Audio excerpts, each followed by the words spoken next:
deep roots here at Pensacola, Florida. Some reach back centuries. Others, such as the tradition of naval aviation, are relatively young, if not quite 60 years of age.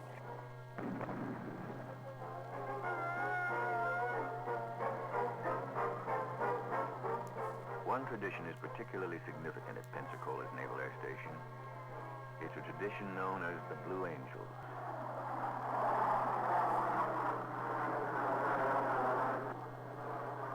A fantastic aerial ballet, precision maneuvers executed with quick and easy grace. A melding of aviators' skills and the performance of high-speed jet aircraft. This is how the Blue Angels tradition is seen in the sky. Like many traditions, it started with a mission. The year was 1946. As representatives of the United States Navy, the newly formed flight demonstration team was directed to demonstrate the tactical techniques of naval aviation. Their role was to augment the Navy's recruiting programs by stimulating interest in the United States Navy. Thus, they could aid in the procurement of naval aviators and aviation personnel and promote morale in the naval service. To date, 100 million people have witnessed their demonstration and know the team affectionately as the Blue Angels. On the ground, the Blue Angels tradition is seen as a closely knit team of 10 officers and 90 enlisted men, all regular career Navy. For each team member, this tour of duty is a 2-year investment, helping to build and maintain the Blues tradition. It's hard work being a Blue. For the pilots, practice every day, practice, and more practice. For the maintenance crews, it's a constant cycle of preparation, practice, and preparation. This game has 2 names. This is where both are accomplished. Naval Air Station Pensacola, home of the Blue Angels. The care and feeding of modern supersonic jet fighters is a full-time job. To the crews who maintain the Blue Angels aircraft, preparation is a goal of peak performance at all times. And tradition calls for this task to be done by the finest technicians found in the Navy. The Blues team has all the required service ratings and job descriptions, plus the caliber of skill expected of men carefully selected from a long list of volunteers. The fierce pride of achievement felt by the Blues is reflected in the unique decor of their home base environment. Blue Angels, Lieutenant Russell. This is also a place for hard work. How are you? In these offices are carried out all the routine tasks of Naval Unit Administration, plus special tasks imposed by the team's special mission. At certain moments in time, here at Pensacola, the end results of practice and preparation come closer to fulfillment. All elements of the Blue Angel team are mustered, men and machines. They are leaving home base for a flight demonstration. It happens about 80 times per year. 100 different pilots have sat in briefing sessions like this one since the Blues were formed. Each is a regular Navy or Marine officer, 26 to 36 years of age, and a highly qualified jet pilot. Each has undergone an exhaustive selection process to become a Blue Angel. Together, they contribute a wealth of special experience to the Blue Angel tradition. There is flight instructor experience here. Duty at Naval Advanced Jet Flight Schools, where they helped write the book on precision maneuvers. There is also combat experience here. Carrier operations with the fleet in Southeast Asia, interdiction and strike missions over Vietnam's jungles. And to all these former duty assignments, they will return when their Blue Angels tour is over. Right now, the briefing is for a peaceful mission. So we're going to have to take a good look at the field when we get there. Make a standard launch down and VFR type takeoff.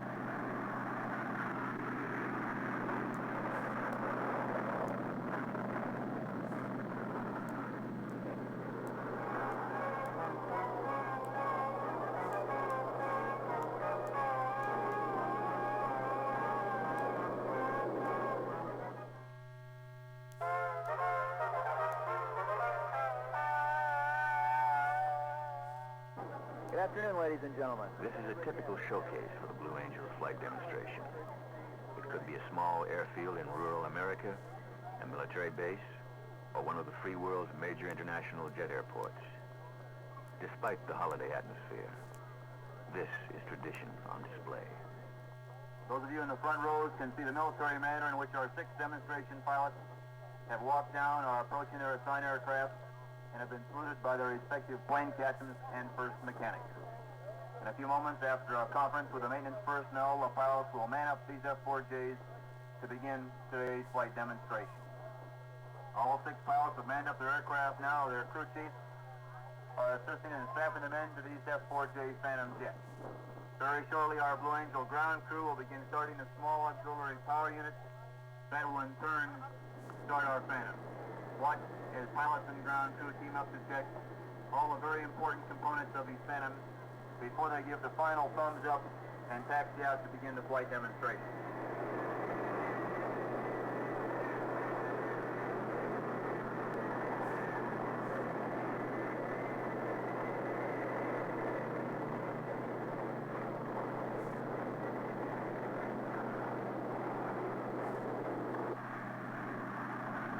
They accelerate down the runway from the right for the diamond takeoff.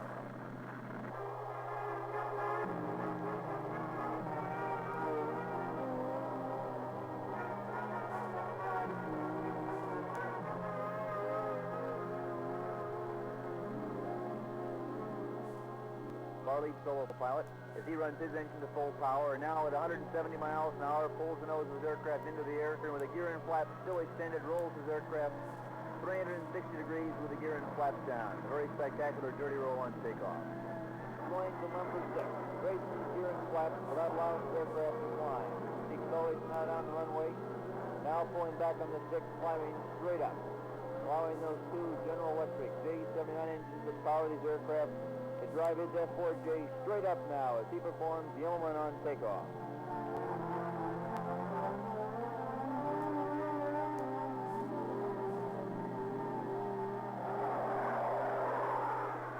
Nearly 1,000 miles an hour of closure as they come in now from the right and from the left. The highest aircraft 50 feet in the air, the other 3 underneath him now for the Diamond Cross. The Blue Angel pilots are justly proud of the formation they fly. It's considered the tightest of any flight demonstration team in the world. Complete wing overlap with only 36 inches separating the wingtips from the canopy. The diamond formation. Off to the right now, about a half mile. See if you can see what's unusual about this diamond formation. As Commander Wheat brings them across the field from the right, the 5-0 formation. The leader, Commander Bill Wheat, is upside down. From the left, 400 degrees per second, horizontal roll.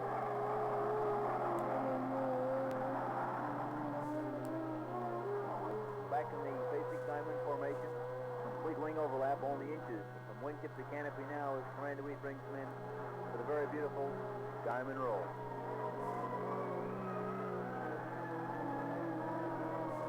From the right, from the left, the knife edge pass.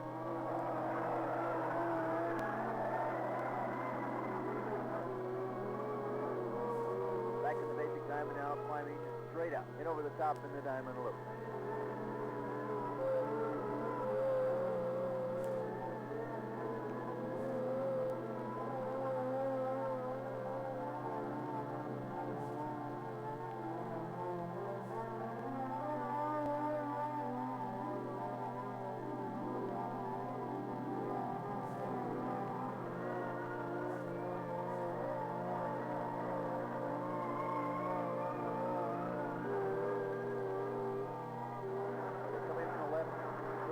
Control he has of his aircraft with it upside down.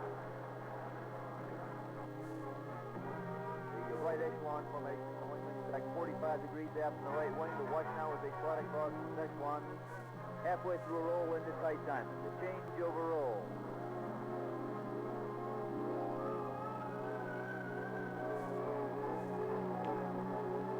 Pausing momentarily after reach 90 degrees to roll, making 4 distinct points in this 4-point roll.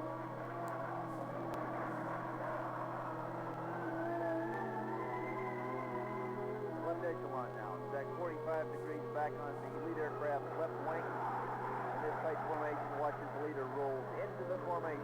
Maneuver that, according to the book, is impossible. Now very smooth formation. They roll over the top now as they roll into that 4 aircraft formation, the left echelon roll.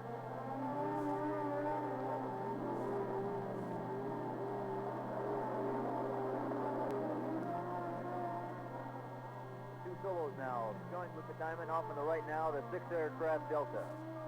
Maintaining tight formation, still complete wing overlap, still only inches separating the wingtips from the canopies now, the Delta roll.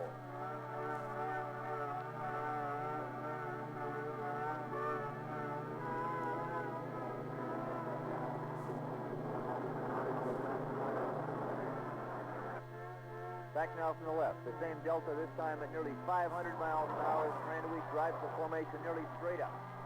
Up onto their backs now. And once again, as in the diamond loop, Commander Week floats the formation over the top. The pilot's at 0G as he rounds out the maneuver, making the radius at the top the same diameter as the radius at the bottom. Now, on comes the pole as they dive straight for the ground. All 6 aircraft flying as though they were welded together in one tight formation.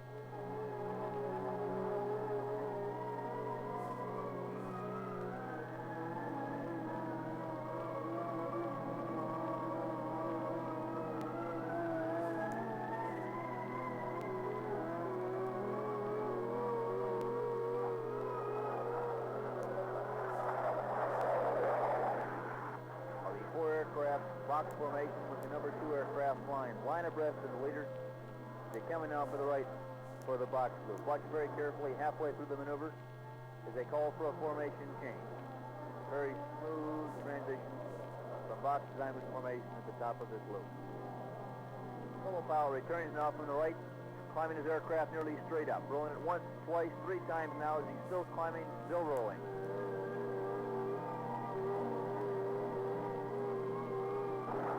Right now, with his aircraft upside down, lead solo pilot, he does the outside 1/2 cubic 8, a maneuver that we call the blivet.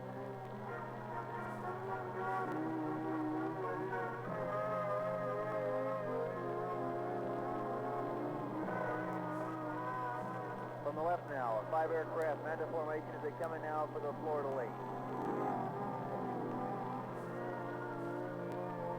I think we've shown you all here today that these McDonnell Douglas F-4Js handle very well at the high speed we've seen so far. These aircraft flown by thousands of Navy, Marine Corps, and Air Force pilots is one of the most successful fighter aircraft in the free world today.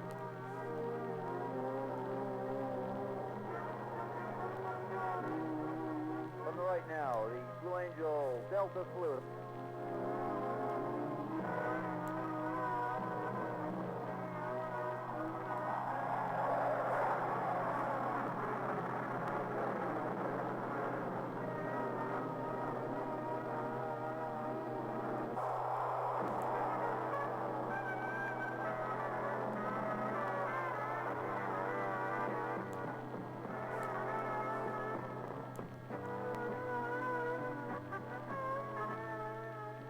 The flight demonstration is over.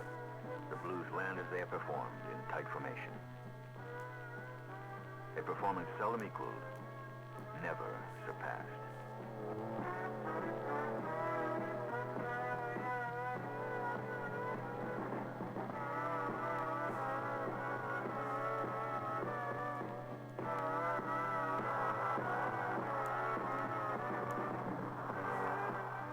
For the pilots, this is also part of the Blue Angels tradition, receiving their accolades in person, meeting the public face to face.